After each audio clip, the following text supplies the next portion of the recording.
വദവാഉ ഖൽബിൻ ഖംസത്തുൻ ഫതിലാവത്തുൻ ബിതദബ്ബുരിൽ മഅനാ വലിൽ ബത്നിൽ ഖലാ വഖിയാമു ലൈലിൻ വത്തളർഉ ബിസ്സഹർ വമുജാലസാത്തിസ് സ്വാലിഹീനൽ ഫുള്ളലാ. ഹൃദയത്തെ ബാധിച്ച രോഗങ്ങൾ, ഞാനൊരു രോഗത്തെക്കുറിച്ച് മാത്രമേ ഇവിടെ സൂചിപ്പിച്ചിട്ടുള്ളൂ. റിയായാലും കിബറായാലും ഹസദായാലും ഉജ്ബായാലും അങ്ങനെ ഒരുപാട് രോഗങ്ങൾ. ആ രോഗങ്ങളിൽ നിന്നൊക്കെ മുക്തമാകണമെങ്കിൽ നാം അതിന് മരുന്ന് കഴിക്കേണ്ടതുണ്ട്. ശരീരത്തിന് ബാധിക്കുന്ന രോഗങ്ങൾ, ആ രോഗങ്ങൾ നമ്മുടെ പരിധിയിൽ നിന്ന്, നമ്മുടെ നിയന്ത്രണത്തിൽ നിന്ന് അപ്പുറമാകുമ്പോൾ നാം ഡോക്ടർമാരെ സമീപിക്കാറുണ്ട്. എന്നിട്ട് അതിൻ്റെ ചികിത്സകൾ നേടും. എന്നാലേ നമുക്ക് മുന്നോട്ട് ഉള്ള ജീവിതം സാധ്യമാകുകയുള്ളൂ. അതുപോലെ മനുഷ്യൻ്റെ ഹൃദയത്തിന് വരുന്ന രോഗങ്ങൾ, ആ രോഗങ്ങളെയും നാം ചികിത്സിക്കേണ്ടതുണ്ട്. ആ ചികിത്സ ഇമാം സൈനുദ്ദീൻ മഅബരി റഹ്മത്തുള്ളാഹി അലൈഹി നമുക്ക് പറഞ്ഞു തരുന്നത് ഒന്നാമത്തത് വിശുദ്ധ ഖുർആൻ പാരായണം ചെയ്യുക എന്നതാണ്. വിശുദ്ധ ഖുർആനിനെ അർത്ഥമറിഞ്ഞ് തദബ്ബുരിൽ മഅന, അർത്ഥമറിഞ്ഞ് പാരായണം ചെയ്യുക എന്നതാണ്. മഹാനായ ഇമാം ബുസീരി റഹ്മത്തുള്ളാഹി അലൈഹി പറയുന്നു, നിൻ തത്ലുഹാ ഖീഫത്തൻ മിൻ ഹർരി നാരിലല്ലാഹ് അത്ഫഅതഹറലല്ലാഹ് മിൻ വിർദിഹ ശബിമി. ശുദ്ധ ഖുർആന് നീ അതിൻ്റെ അർത്ഥമറിഞ്ഞുകൊണ്ട് പാരായണം ചെയ്യുകയാണെങ്കിൽ, നരകാഗ്നിയെ ഭയന്നുകൊണ്ടാണ് നിന്റെ പാരായണമെങ്കിൽ, വിശുദ്ധ ഖുർആനിൻ്റെ തണുത്ത ഉറവ കൊണ്ട് നരകത്തിൻ്റെ കടുത്ത ചൂടിനെ ശമിപ്പിക്കാൻ കഴിയുമെന്ന് ഇമാം ബൂസിരി റഹ്മത്തുള്ളാഹി അലൈഹി നമ്മോട് സൂചിപ്പിക്കുന്നുണ്ട്. ശുദ്ധ ഖുർആൻ, ആ ഖുർആൻ എപ്പോഴും ഹബീബ് സല്ലല്ലാഹു അലൈഹി വസല്ലം ദുആ ചെയ്യുന്ന ഒരു പ്രാർത്ഥന, ഒരു ദുആ നമുക്ക് കാണാം. അല്ലാഹുമ്മ ജഅൽ ഖുർആൻ ഫിദ്ദുനിയ ഖരീന ഇജ്അൽ ലി അൽ ഖുർആന ഫിദ്ദുനിയ ഖരീന. എൻ്റെ ഭൗതിക ലോകത്തെ ഉറ്റ കൂട്ടുകാരനായി വിശുദ്ധ ഖുർആനിനെ നീ ആക്കിത്തരണേ. നമ്മുടെ ഉറ്റ സുഹൃത്തും ചങ്ങാതിയുമായി ഏറ്റവും ബെസ്റ്റ് ഫ്രണ്ടായി ഖുർആൻ മാറണം. ഇന്ന് നമ്മുടെ ഉള്ളം കയ്യിലുള്ള ഡിവൈസ് മൊബൈലുകളാണ് നമ്മുടെ ഏറ്റവും ഇൻറ്റിമേറ്റ് ഫ്രണ്ടായി കൂടെ കൊണ്ടു നടക്കുന്നത്. ഒരു നിമിഷം പോലും അല്ലെങ്കിൽ ഏതെങ്കിലും ഒരു മണിക്കൂർ സമയം നമ്മുടെ കയ്യിലുള്ള മൊബൈലിനെ മാറ്റി നിർത്താൻ നമുക്ക് സാധിക്കുന്നില്ല. എന്നാൽ അതാണ് ഒരു കരീൻ എന്നതിൻ്റെ ഏറ്റവും വലിയ ഉദാഹരണം. നമുക്കൊരു സമയം പോലും മാറ്റി നിർത്താൻ ആ ഉറ്റ സുഹൃത്തിന് കഴിയില്ല എന്നതാണ്. ആ ഒരു സ്ഥാനത്തേക്ക് നമ്മുടെ മൊബൈൽ വന്നെങ്കിൽ, ആ മൊബൈലിനേക്കാൾ വിശുദ്ധ ഖുർആനാണ് ഒരു സമയം പോലും നമുക്ക് വിട്ടുമാറ്റാൻ കഴിയാതെ നമ്മുടെ ഉറ്റ സുഹൃത്തായി മാറേണ്ടത്. അള്ളാഹുവിൻ്റെ ഹബീബ് സല്ലല്ലാഹു അലൈഹി വസല്ലം പ്രാർത്ഥിക്കുന്ന പ്രാർത്ഥന അതാണ്. അല്ലാഹുമ്മ ജഅൽ ലി അൽ ഖുർആന ഫിദ്ദുനിയ ഖരീന വഫിൽ ഖബരി മൂനിസ. ഇനി നാളെ ഖബറിലെത്തുമ്പോൾ എൻ്റെ ഏറ്റവും നല്ല നേരം പോക്കായി, എൻ്റെ കൂട്ടുകാരനായി ഖബറിലും ഉണ്ടാകും. വഫിൽ ആഖിറത്തി ഷഫീഅ, പരലോകത്ത് എനിക്ക് ശുപാർശകനാകും. വഫി സിറാത്തി നൂറ, അതുപോലെ സിറാത്ത് പാലത്തിൽ എനിക്ക് പ്രകാശമാകും. വഫിൽ ജന്നത്തി റഫീഖ, നാളെ സ്വർഗലോകത്തിൻ്റെ ഏറ്റവും വലിയ, ഏറ്റവും പ്രിയപ്പെട്ട ഉറ്റ ചങ്ങാതിയും കൂട്ടുകാരനുമായിരിക്കും. വാനിന്നാരി സിത്തറൻ വഹിജാബ, നരകാഗ്നിയിൽ നിന്ന് എന്നെ തടഞ്ഞു നിർത്തുന്ന ഏറ്റവും വലിയ എൻ്റെ പ്രതിരോധ ശക്തിയായി വിശുദ്ധ ഖുർആൻ നീ എനിക്ക് മാറ്റിത്തരണേ എന്ന് അള്ളാഹുവിൻ്റെ ഹബീബ് സല്ലല്ലാഹു അലൈഹി വസല്ലം ദുആ ചെയ്യുന്നുണ്ട്. അങ്ങനെ വിശുദ്ധ ഖുർആനിനെ അർത്ഥമറിഞ്ഞ് നാം പാരായണം ചെയ്യുമ്പോൾ നമുക്ക് ഹൃദയത്തിൻ്റെ രോഗങ്ങളെ ഒരു പരിധിവരെ തടയാൻ കഴിയും. മറ്റൊന്ന്, ഹബീബ് സല്ലല്ലാഹു അലൈഹി വസല്ലം സൂചിപ്പിച്ച വിഷയം ഇമാം സൈനുദ്ദീൻ മഅബരി റഹ്മത്തുള്ളാഹി അലൈഹി പറയുന്നത് വലിൽ ബത്തിനിൽ ഖലാ, പിന്നെ വയറ് നിറച്ച് ഭക്ഷണം കഴിക്കാതിരിക്കുക എന്നതാണ്. വയറ് നിറച്ച് ഭക്ഷണം കഴിക്കുമ്പോഴാണ് പല വൈകാരികമായി നമുക്ക് പല രോഗങ്ങളും പല ദുസ്വഭാവങ്ങളും നമ്മുടെ ഹൃദയത്തെ മതിച്ചുകൊണ്ടിരിക്കുന്നത്. അതുകൊണ്ട് തന്നെ ഭക്ഷണത്തിൽ നാം എപ്പോഴും ഒരു മിതത്വം പാലിക്കുകയും എപ്പോഴും വയറ് നിറക്കാതിരിക്കുക എന്നതാണ്. മഹാന്മാരായ സ്വഹാബത്തിൻ്റെ ഏറ്റവും വലിയ സവിശേഷതയും പറയുന്നത് കാണാം. ഇന്നാ ഉമ്മത്തുൻ ലാ നഅ്കുലു ഹത്താ നജൂർ, വിശക്കാതെ നമ്മൾ ഭക്ഷണം കഴിക്കുകയില്ല.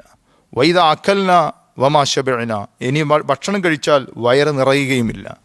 ഇതുകൊണ്ട് തന്നെ ആരോഗ്യരംഗത്ത് മാത്രമല്ല, നമ്മുടെ ഹൃദയത്തിനും ഏറ്റവും വലിയ സംരക്ഷണം തെറ്റുകളിൽ നിന്നൊക്കെ അവനെ തടഞ്ഞു നിർത്തുന്ന മെഡിസിനാണ് വയറ് കാലിയാക്കുക എന്നത്. മൂന്നാമത്തത് വഖിയാമുൽ ലൈലിൻ, രാത്രിയിൽ എഴുന്നേറ്റ് നിസ്കരിക്കുക എന്നതാണ്. പാതിരാ സമയത്തുള്ള നിസ്കാരം, ആ നിസ്കാരം ഹബീബ് സല്ലല്ലാഹു അലൈഹി വസല്ലം പറയുന്നുണ്ട്, അങ്ങനെ നിസ്കരിക്കുന്നത് അത് ദഅബുൽ ലിസ്സാലിഹീന മിൻ ഖബലിക്കും, നിങ്ങളുടെ മുൻഗാമികളുടെ ചര്യയായിരുന്നു. മാത്രമല്ല ആ മഖറബത്തുൻ ഇലല്ലാഹി സുബ്ഹാനഹു, അള്ളാഹുലേക്ക് നമ്മളെ ഏറ്റവും അടുപ്പിക്കുന്നതാണ് രാത്രി പാതിരാ സമയത്ത് നാം എഴുന്നേറ്റ് നിസ്കരിക്കുന്ന 2 റക്അത്ത് നിസ്കാരം. മാത്രമല്ല മുൻഹാത്തുൻ അനിലിസ്, മുഴുവൻ തെറ്റുകളിൽ നിന്നും നമ്മളെ തടഞ്ഞു നിർത്തും. ഹൃദയത്തിന് വരുന്ന രോഗങ്ങളെല്ലാം തടഞ്ഞു നിർത്താൻ പാതിരാ സമയത്ത് അള്ളാഹുവിന് വേണ്ടി 2 റക്അത്ത് നമ്മുടെ നിസ്കാരം അതിന് സാധിക്കുമെന്ന് ഹബീബ് മുഹമ്മദുർ റസൂലുള്ളാഹി സ്വല്ലല്ലാഹു അലൈഹി വസല്ലം. മത്തറദത്തുൻ ലിൽ ജസദ്, ശരീരത്തിന് വരുന്ന എല്ലാ രോഗങ്ങളെയും, മാരകമായ രോഗങ്ങളിൽ നിന്നൊക്കെ തടയാൻ പാതിരാ സമയത്ത് എഴുന്നേറ്റ് 2 റക്അത്ത് നിസ്കരിക്കുന്ന രാത്രി നിശാ നിസ്കാരങ്ങൾക്ക് സാധിക്കുമെന്ന് ഹബീബുൽ ആലം മുഹമ്മദുർ റസൂലുള്ളാഹി. വത്തളർഉ ബിസ്സഹർ, നാലാമത്തത് ആ നിസ്കാരം കഴിഞ്ഞ് നിശയുടെ നിശബ്ദതയിൽ അള്ളാഹുവിനോട് താണുകയാണ് നമ്മുടെ പ്രാർത്ഥനയാണ്. ആ പ്രാർത്ഥനയും നമ്മുടെ ഹൃദയത്തെ ശുദ്ധീകരിക്കാൻ കഴിയും. അഞ്ചാമത്തെ മുജാലസാത്തി സ്വാലിഹീനൽ ഫുല്ലല, ഏറ്റവും നല്ല സജ്ജനങ്ങളുമായി, നല്ല ആളുകളുമായി, സ്വാലിഹീങ്ങളുമായിട്ടുള്ള സഹവാസം, സംഘടനാ പ്രവർത്തനത്തിനൊക്കെ നമുക്ക് ലഭിക്കുന്ന ഏറ്റവും വലിയ സൗഭാഗ്യവും അതാണ്. എത്രയോ നല്ല ആളുകളുമായി നമുക്ക് കൂടിയിരിക്കാനും അവരോട് സഹവസിക്കാനും അവരൊന്നിച്ച് യാത്ര ചെയ്യാനുമൊക്കെ നമുക്ക് സാധിക്കുമ്പോൾ നമ്മുടെ ഹൃദയത്തിന് വരുന്ന രോഗങ്ങൾ, ആ രോഗങ്ങൾക്കുള്ള മരുന്ന് ഈ 5 കാര്യങ്ങളാണ് എന്ന് മഹാനായ ഇമാം സൈനുദ്ദീൻ മഅബരി റഹ്മത്തുള്ളാഹി അലൈഹി നമ്മോട് സൂചിപ്പിക്കുന്നുണ്ട്.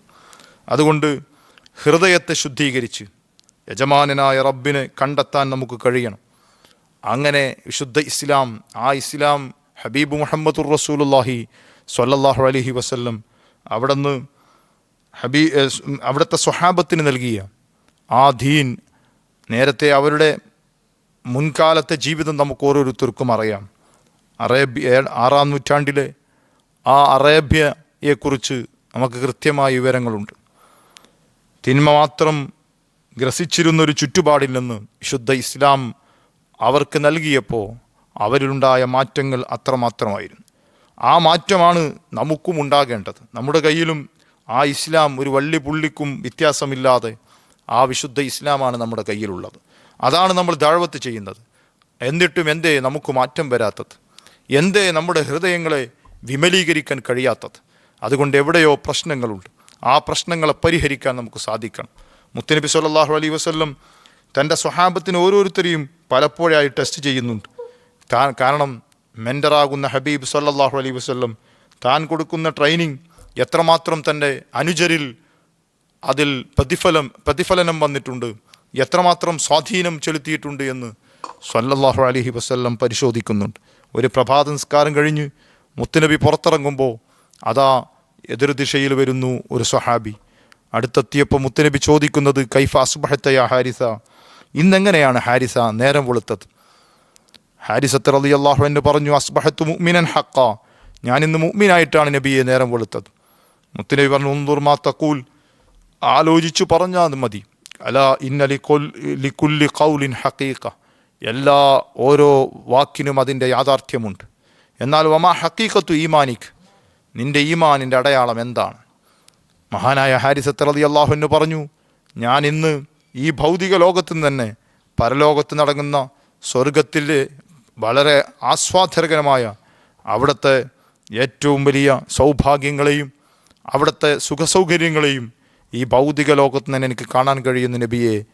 മാത്രമല്ല നരകത്തിൻ്റെ അവകാശികൾ അവർക്ക് അനുഭവിക്കുന്ന, അവർക്ക് വരാൻ പോകുന്ന ശിക്ഷയെക്കുറിച്ചും നരകത്തിൻ്റെ ഭയാനകതയും അതിൻ്റെ രൗദ്രഭാവവുമൊക്കെ ഞാൻ ഈ ഭൗതിക ലോകത്ത് എനിക്ക് കാണാൻ കഴിയുന്നു. മാത്രമല്ല വകഅന്നി ബി അർഷിർ റഹ്മാനി ബാരിസ, അള്ളാഹുവിൻ്റെ അർഷ് എനിക്ക് മുമ്പിൽ വെളിവാകുന്നത് പോലെയുണ്ട് നബിയെ. മുത്തുനബി സ്വല്ലല്ലാഹു അലൈഹി വസല്ലം പറഞ്ഞു, മുത്തുനബി സ്വല്ലല്ലാഹു അലൈഹി വസല്ലം ഹാരിസത്ത് റളിയല്ലാഹു അൻഹു പറഞ്ഞു, അറഫ്ത ഫൽസം, കാണേണ്ടവനെ അറിയേണ്ടവനെ അറിഞ്ഞിട്ടുണ്ട്, ഈ സ്റ്റെപ്പിലാണ് നിൽക്കേണ്ടതെന്ന് മഹാനായ ഹാരിസത്ത് റളിയല്ലാഹു അൻഹുവിനോട് ഹബീബ് സ്വല്ലല്ലാഹു അലൈഹി വസല്ലം പറയുന്നു. അപ്പോൾ ആ ഒരു വിധാനത്തിലേക്ക്, ഒരു പ്രതലത്തിലേക്ക് ഹബീബ് സ്വല്ലല്ലാഹു അലൈഹി വസല്ലം തൻ്റെ അനുയായിയാകുന്ന ഹാരിസത്ത് റളിയല്ലാഹു അൻഹു എത്തി എന്ന് കണ്ടപ്പോൾ മുത്തുനബി പറയുന്ന ഒരു വാചകമുണ്ട്, അബുദുൻ നവ്വറല്ലാഹുൽ ഈമാന ഫീ ഖൽബി. ഹാരിസത്ത് റളിയല്ലാഹു അൻഹു, ഈ ഹാരിസ വല്ലാത്തൊരടിമ തന്നെയാണ്, ഹൃദയത്തിൽ ഈമാൻ കത്തിച്ചുപോയി. ഈ ഹൃദയാന്തരങ്ങളിൽ, മനസ്സിൽ, കൽബിൽ ഈമാനെ നിറക്കാൻ കഴിഞ്ഞു എന്നതാണ് ഹാരിസത്ത് റളിയല്ലാഹു അൻഹു ഈ ഒരു നേട്ടത്തിലേക്ക് എത്തിയത്. അങ്ങനെ ആ ഒരു ഹാരിസത്ത് റളിയല്ലാഹു അൻഹു മുത്തുനബി സ്വല്ലല്ലാഹു അലൈഹി വസല്ലമയോട് പറയുന്നത്, എനിക്ക് വേണ്ടി പ്രാർത്ഥിക്കണം നബിയെ. മുത്തുനബി സ്വല്ലല്ലാഹു അലൈഹി വസല്ലം പ്രാർത്ഥിച്ചു. ആ പ്രാർത്ഥന എന്തിനാണ്? ഉദ്ഉല്ലാഹ ലീ ബിശ്ശഹാദ, എനിക്ക് രക്തസാക്ഷിയായി അള്ളാഹു തന്ന ഈ ശരീരത്തെ അവന് വേണ്ടി സമർപ്പിക്കാൻ അവിടുന്ന് ദുആ ചെയ്യണം നബിയെ. മുത്തുനബി സ്വല്ലല്ലാഹു അലൈഹി വസല്ലം ദുആ ചെയ്തു. പിന്നെ നടന്ന വിശുദ്ധമായ ഇസ്ലാമിക ചരിത്രത്തിലെ ആദ്യത്തെ യുദ്ധമാകുന്ന, സമരമാകുന്ന ബദർ എന്ന രണഭൂമിയിൽ മഹാനായ ഹാരിസത്ത് റളിയല്ലാഹു അൻഹു ഫഖുത്തില യൗമ ബദ്രിൻ ഷഹീദ, 14 ശുഹദാക്കളിൽ ഒരാൾ ഹാരിസത്ത് റളിയല്ലാഹു അൻഹു ആണ്. ആ ഹാരിസത്ത് റളിയല്ലാഹു അൻഹു മരണപ്പെട്ട വിവരം കേട്ടപ്പോൾ തൻ്റെ പ്രിയപ്പെട്ട ഉമ്മ, ആ മാതാവ് ഓടി വന്ന് മുത്തുനബി സ്വല്ലല്ലാഹു അലൈഹി വസല്ലമയോട് ചോദിക്കുന്നുണ്ട്, ഓ നബിയെ, എനിക്കുള്ള ആകെ ഒരു മകൻ, ആ മകൻ അള്ളാഹുവിൻ്റെ മാർഗത്തിൽ കൊല്ലപ്പെട്ടിട്ടുണ്ട്, എനിക്ക് പരാതിയില്ല, പക്ഷേ നിങ്ങൾ അവിടെ നിന്ന് അദൃശ്യ കാര്യങ്ങളൊക്കെ അറിയുന്നവരാണ് അങ്ങ്, എൻ്റെ മകൻ സ്വർഗത്തിലാണെന്നെങ്കിൽ ഞാൻ ക്ഷമിച്ചോളാം, അല്ല എൻ്റെ മകൻ നരകത്തിലാണെന്നാണ് അവിടെ നിന്ന് തരുന്ന മറുപടിയെങ്കിൽ ഞാൻ പലതും ഇവിടുന്ന് ചെയ്യും. അപ്പോൾ മുത്തുനബി പറഞ്ഞു, എടി പെണ്ണെ, നിൻ്റെ മകനെക്കുറിച്ച് നീ എന്താണ് ചിന്തിച്ചു പോയത്? ഇന്ന ഇബ്നക ഫിൽ ഫിർദൗസിൽ അലാ ഫിൽ ജന്ന, സ്വർഗത്തിൽ അത്യുന്നത സ്വർഗമാണ് ഫിർദൗസ്, ആ ഫിർദൗസിലെ തന്നെ ഉന്നത സ്ഥാനത്താണ് നിൻ്റെ മകനുള്ളതെന്ന് പറഞ്ഞപ്പോൾ ആ ഫറജഅത്ത് ലാഹിക, ആ മാതാവ് ചിരിച്ചുകൊണ്ട് മടങ്ങിപ്പോകുമ്പോൾ പറയുന്നൊരു വാചകമുണ്ട്, ബഹിൻ ബഹിൻ യാ ഹാരിസ, ഓ ഹാരിസ, നീ എത്ര സൗഭാഗ്യവാനാണ്. എൻ്റെ പ്രിയപ്പെട്ടവരെ, നമുക്കും നമ്മുടെ കയ്യിലുമുള്ളത് ആ വിശുദ്ധ ഇസ്ലാമാണ്. ആ ഈമാൻ നമ്മുടെ മനസ്സാന്തരങ്ങളിൽ വലിയ മാറ്റങ്ങൾ ഉണ്ടാക്കണം. അതിന് നമുക്ക് സാധിക്കട്ടെ എന്ന് പ്രാർത്ഥിച്ചുകൊണ്ട് ഞാൻ എൻ്റെ വാക്കുകൾ അവസാനിപ്പിക്കുകയാണ്. വ ആഖിറു ദഅ്വാനാ അനിൽ ഹംദുലില്ലാഹി റബ്ബിൽ ആലമീൻ. അസ്സലാമു അലൈക്കും വറഹ്മത്തുള്ളാഹി.